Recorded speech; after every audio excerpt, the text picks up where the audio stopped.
Hey dudes, I'm Hilah, and today on Hilah Cooking, I'm making fried tacos. These are the kind that you fill the tortilla before you fry it. You can make them ahead of time, and they're kind of like Jack-in-the-Box tacos, but better.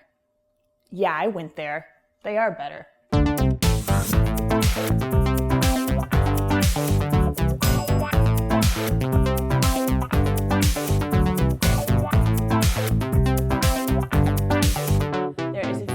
Special trick to making the ground beef filling that I'll get to in just a second. So I've got about a half a pound of ground beef here. I'm gonna add my flavorings, and I basically went onto the Jack-in-the-Box website and looked at their ingredients and then substituted actual food for the Jack-in-the-Box ingredients. No offense, Jack-in-the-Box. I know that your 3 tacos for $1 have gotten many a college kid through a long, drunken night, especially my friend Emily. And I'm adding a little pinch of oregano, not too much. Okay, a little Worcestershire sauce, a little tomato paste. And if you haven't tried this little tomato paste in a tube, it's pretty cool. It's quite a bit more expensive than a little can, but it's so helpful when you only ever need like a tablespoon at a time. I'm gonna add salt. Okay, is that everything? Okay, and then I'm gonna grate in my onion. So obviously, you know, a chain restaurant would use some onion powder, but I'm gonna use some grated fresh onion. If you could mince it up too, but this gives it that really nice, like extremely smooth texture for the filling.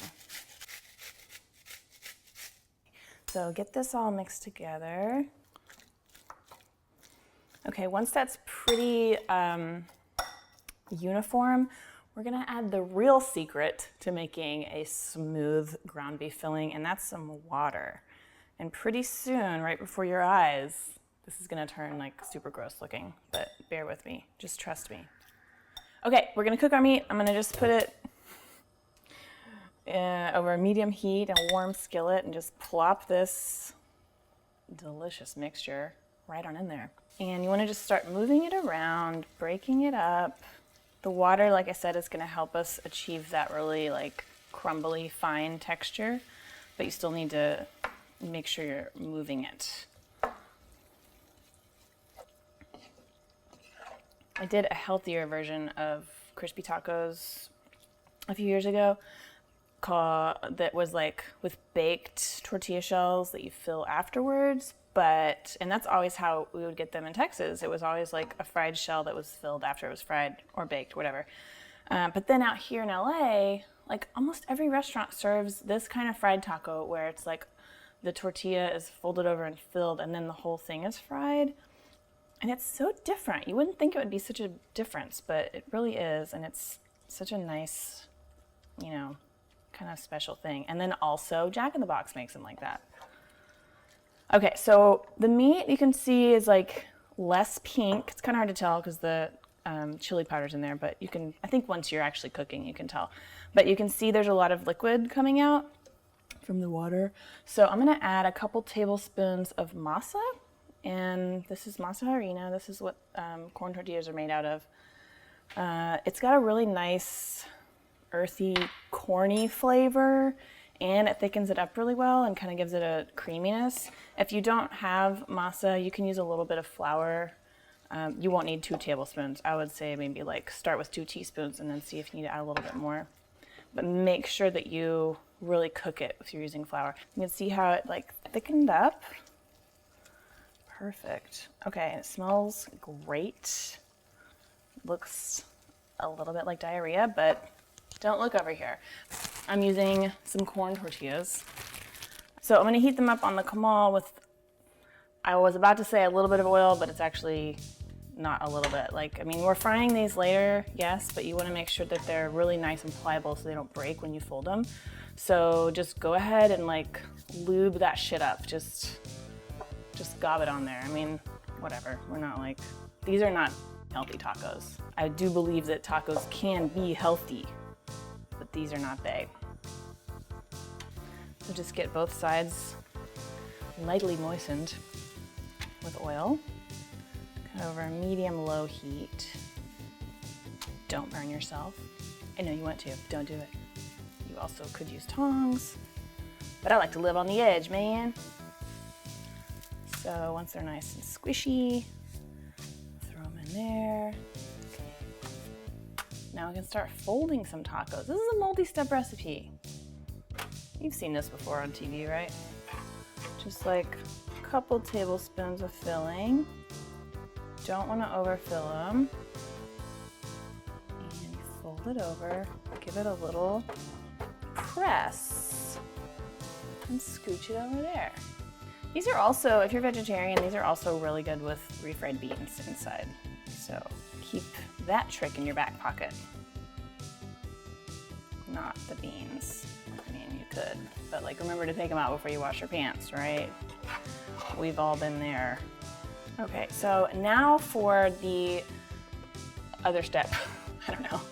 Anyway, we need to cover these with plastic wrap and put them in the fridge for like 20 minutes or longer. You can also freeze them, and then you have fried crispy tacos ready to go into hot oil whenever you want some crispy tacos and you're like super drunk and you shouldn't be cooking or deep frying things. Okay, I'm heating up about an inch of vegetable oil here. Whenever you're frying stuff, you want to be really careful that you don't fill up your pan more than about a third of the way full to make sure you leave plenty of room for bubbling over so you don't start a fire. And you also want to, don't wear long flowy clothes. Make sure you wear pants so your dick doesn't accidentally fall in there. Regular safety tips.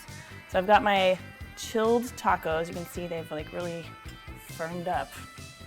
Wow. And the oil's about 350. You can kind of hold it closed for a few seconds.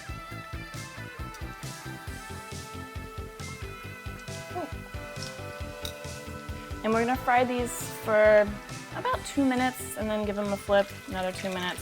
Okay. Once your tacos are nice and crispy on both sides, pick it up, let the oil drain out the ends like that, and then we're gonna drain it on a little paper towel over here. Let's go eat these tacos. Okay, now I'm gonna fill these delicious fried crispy tacos with some organic romaine lettuce. So stupid. You can fill yours with whatever you want. So you just kind of pull it open a little bit. Don't worry about if it makes a little cracking sound, it'll be fine. 1/2 slice of American cheese if you want it to be like American, but grated cheddar is fine too. I really love Velveeta and American cheese because I grew up in Texas and queso is like the gravy of Texas, besides gravy of course, because we also have that. But I know a lot of people have an aversion to it. I don't care. In this case, I'm eating a fucking fried taco. I'm gonna put American cheese in it. I made this green salsa last week. That would be good. I think I'm actually gonna go for my homemade top secret hot sauce recipe. If you haven't subscribed already, please do, because I'm gonna be putting this recipe out soon. I've gotten a ton of requests for it, and I think it's time to share it with the world because it's super good on all things Mexican and Tex-Mex. Also check out my crispy tacos video. I'll put a card up there. You can watch that to see how to make a healthier version of this with a baked shell. And I'll also put a link to this green salsa if you want to try that. Okay, I really just want to try this. Oh shit. Glorious is the only word for this. So good. I don't even care that I have salsa and grease all over my face. I really hope you try this. This would be so awesome for game day or something because you can make them ahead of time and then fry them up as you need them. Recipe is always available at HilahCooking.com. Thanks so much for watching, and I will see you next week. Bye. Frankenstein.